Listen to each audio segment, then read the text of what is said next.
Hey, salut tout le monde! Ouais, je le sais, ça fait longtemps que j'ai pas fait de vidéo. Manque un peu de temps. Aujourd'hui, ben, on peut pas dire que cette semaine, les jeux vidéo ont pas retenu l'actualité de ce côté-là. Hein. Il y en a beaucoup qui ont retenu. Il y a deux compagnies qui ont fait l'actualité. Bon, premièrement, la nouvelle Xbox, la Scarlett. Bon, il y a beaucoup de rumeurs qui circulent. Comme quoi que Microsoft était supposé. Comme quoi que Microsoft était supposé de sortir au départ deux consoles. Telles qu'on l'a. Deux consoles. Dont une, ce serait en streaming. Puis l'autre serait vraiment avec des jeux, avec des Blu-ray. Fait que. Le problème, c'est que je crois pas terriblement à ça tant que ça, moi, le streaming. Mais il y a plein de sites qui en parlent présentement. Hein. Xbox Scarlett, c'est le nom de code de la nouvelle Xbox. La nouvelle console pour le cloud gaming. Ça, c'est le streaming. Du cloud gaming plus fluide. Fait que, est-ce que ça va être vrai? Là, c'est ça. Là, on va revenir. Les rumeurs disaient qu'il allait y avoir deux consoles. Après ça, il y a une rumeur que ça serait juste du gaming en streaming. C'est pas. Je vais vous dire, il y a plein de sites qui en parlent, je vous en montre un peu. Moi, je peux pas dire que le streaming, le gaming streaming, euh, est vraiment une bonne chose. Pour la simple et bonne raison, c'est que le jeu nous appartient pas. Là, ce qui va arriver, c'est qu'on va payer un hostie de service par mois, sûrement, pour pouvoir jouer en streaming. Parce que juste acheter la console pour faire du streaming, non, ça ne marchera pas. Il va falloir sûrement payer un abonnement en plus par mois. Fait que ça, c'est plus ou moins bien de ce côté-là. Puis, là, deuxième rumeur. Xbox se prépare deux nouvelles consoles pour 2020. C'est ça. Là, c'était deux nouvelles consoles. Après ça, j'entends, il y a eu des rumeurs que c'était une seule nouvelle console. Pour 2020. Bon. Euh, Moi, je m'attends à ce que Xbox fasse comme qu'il se fait d'habitude. Je m'attends à ce qu'il strike avant PlayStation. Autrement dit, si PlayStation, lui, laissait présager à peu près pour 2021 pour la nouvelle PS5, Xbox va vouloir aller chercher des parts de marché. Boum! Tout de suite. C'est ça qu'ils vont vouloir faire. Ils vont sûrement striker en premier. C'est toujours ça qu'ils ont à peu près fait. La 360 est sortie avant la PS3. La Xbox One est sortie avant la PS4. Fait que moi, je m'attends à ce que Xbox sorte sûrement, Microsoft sorte sûrement la console, sa nouvelle console avant PS5. Fait que moi, je m'attends à ce que tout dépendamment ce que le géant nippon, si on pourrait dire, le géant japonais va décider de faire. Parce que là, en 2019, PlayStation, Sony avait encore ben des grands projets supposément pour la PS4. Fait que je m'attends pas à ce que je m'attends pas à ce que la nouvelle Xbox sorte en 2019.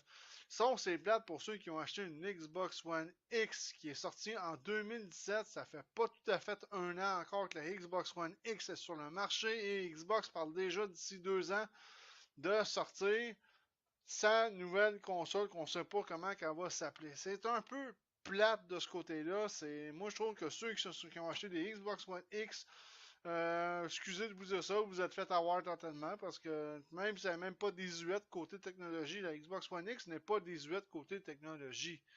Vraiment pas, mais c'est la guerre des marchés, c'est ça. Ils sont là pour faire de l'argent, ces compagnies-là. Ils sont pas là pour vraiment me faire plaisir.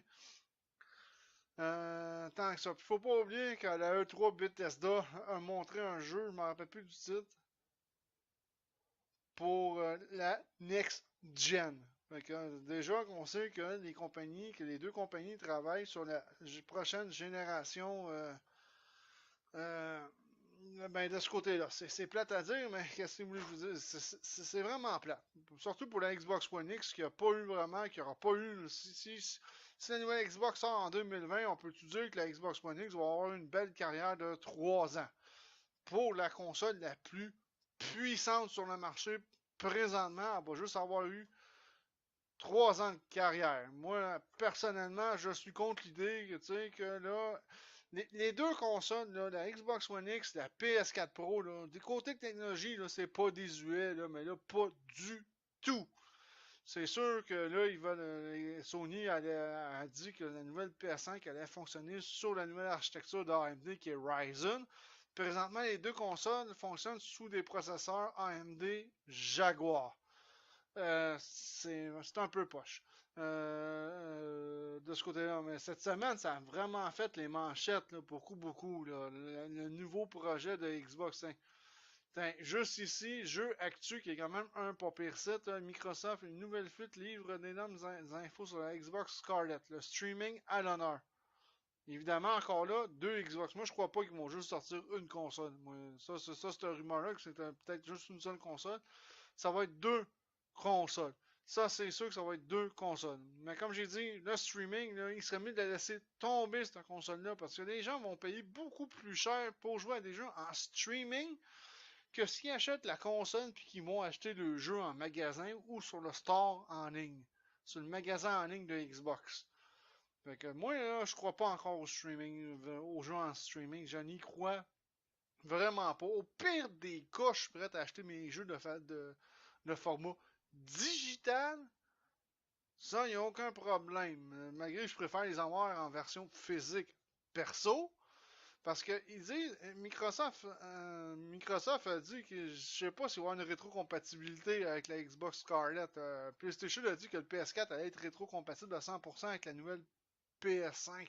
Xbox, on n'a rien entendu parler pour est-ce que les jeux de Xbox One vont être rétrocompatibles sur la Xbox Scarlett. Puis c'est sûr que c'est le monde qui achète ça, la streaming, puis là finalement on apprend qu'il y a une rétrocompatibilité, mais ils se sont encore fait défoncer le cul de ce côté-là. Fait que Microsoft, là, faites-nous plaisir. Cancellez donc le jeu en streaming, puis concentrez-vous donc juste sur un seul putain de modèle de console. Moi, ça me fait assez chier. Et quand les compagnies là, sortent deux nouveaux produits en même temps, puis vraiment, ça donne absolument, mais absolument rien de ce côté-là. Bon, un autre petit sujet. Ça, tout le monde en a entendu parler. Oui, ça sera pas long.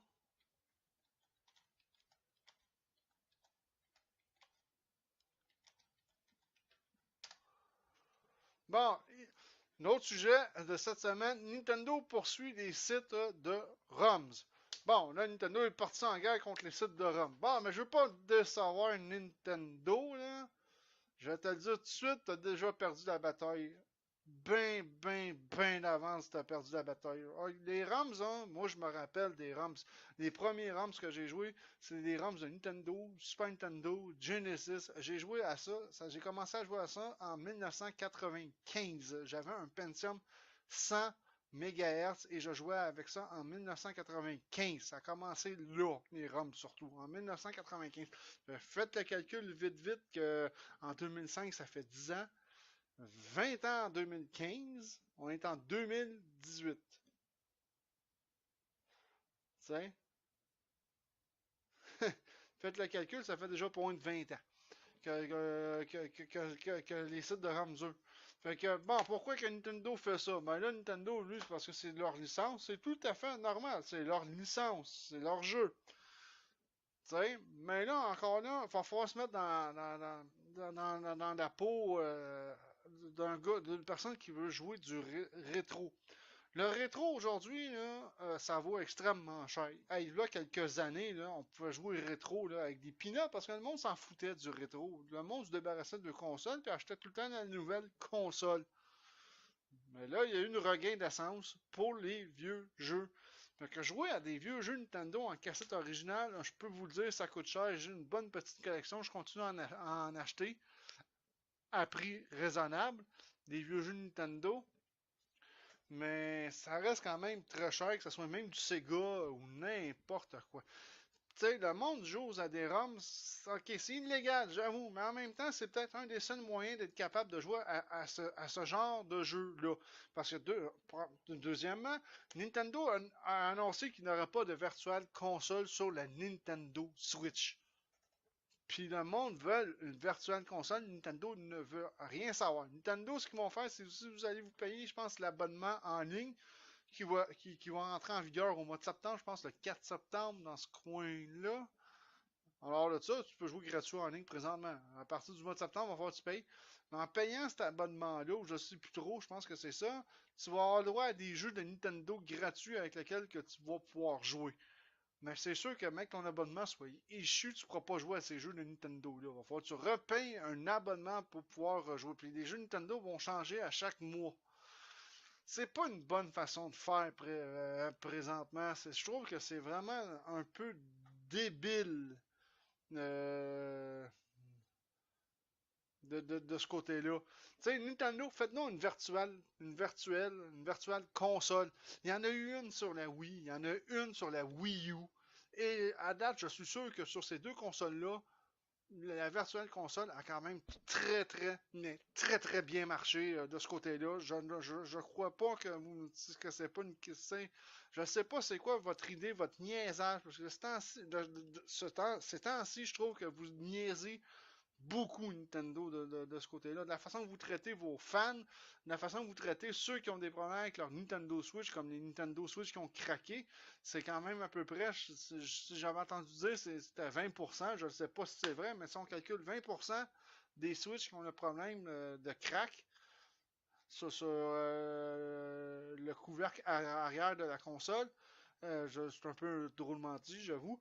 Mais c'est quand même une Switch une Nintendo Switch sur 5 qui vont quand même développer ce problème-là. C'est quand même beaucoup. Ça veut dire que moi, si je veux acheter une Nintendo Switch, j'aurais, mettons, une chance sur 5 de pogner une Nintendo Switch qui a ce défaut-là, ou peut-être d'autres défauts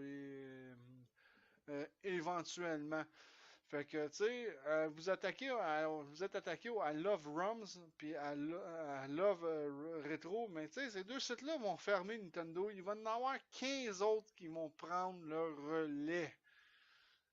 Tu sais, mais en même temps, c'est pas mauvais les ROMs. Soit dit en passant, c'est peut-être, c'est un des seuls bons moyens sur lequel on peut jouer à ces jeux-là avec une bonne qualité sur un ordinateur. Parce que les émulateurs que vous mettez dans vos qualités sur la Wii U, pour jouer au jeu de la Virtual Console.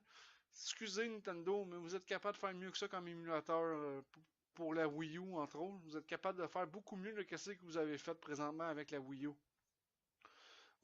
Fait que, oui, c'est illégal. Je comprends Nintendo que vous voulez vous avez vos droits d'auteur, ça, je suis totalement d'accord. Mais soit dit en passant, faites un effort quand même quand votre communauté vous parle de ce côté-là. Fait que, comme je dit, Nintendo, selon moi, a totalement perdu la guerre contre ce genre de site-là. Parce qu'il y en a plein. Et, il y en a vraiment, mais vraiment plein. Regarde. Mettons qu'on va en taper, là. NES ROM. Puis, c'est une page complète. Une autre page complète. Une autre page complète. Et une autre page complète. Fait que ça vous dit assez long que la guerre est vraiment perdue de ce côté-là. Mais c'est sûr que, comme j'ai dit, je comprends aussi le point de vue de Nintendo. Moi aussi, si j'aurais des droits d'auteur puis serait bafoué, c'est sûr que ça me ferait chier. Mais en même temps, je pense que j'essaierais de m'asseoir ou d'écouter ce que le monde veut, puis d'essayer de sortir de quoi qui pourrait plaire à pas mal de monde rendu là. Là, Nintendo présentement fait juste à sa tête. Nintendo me fait penser à Macintosh de ce côté-là, à Apple, que c'est, tu sais, qu'ils traitent le monde, tu sais, vous avez un problème, vous êtes traité comme dans un peu de la merde. Fait que ça, j'ai de la misère un peu avec ça de ce côté-là. Bon, c'est ce qui conclut un peu l'actualité qu'il y a eu cette semaine. J'espère que la semaine prochaine, il va y avoir d'autres actualités aussi intéressantes que ceux qu'on a eu le droit à cette semaine. Fait que là-dessus, je vous dis ciao tout le monde, à la prochaine.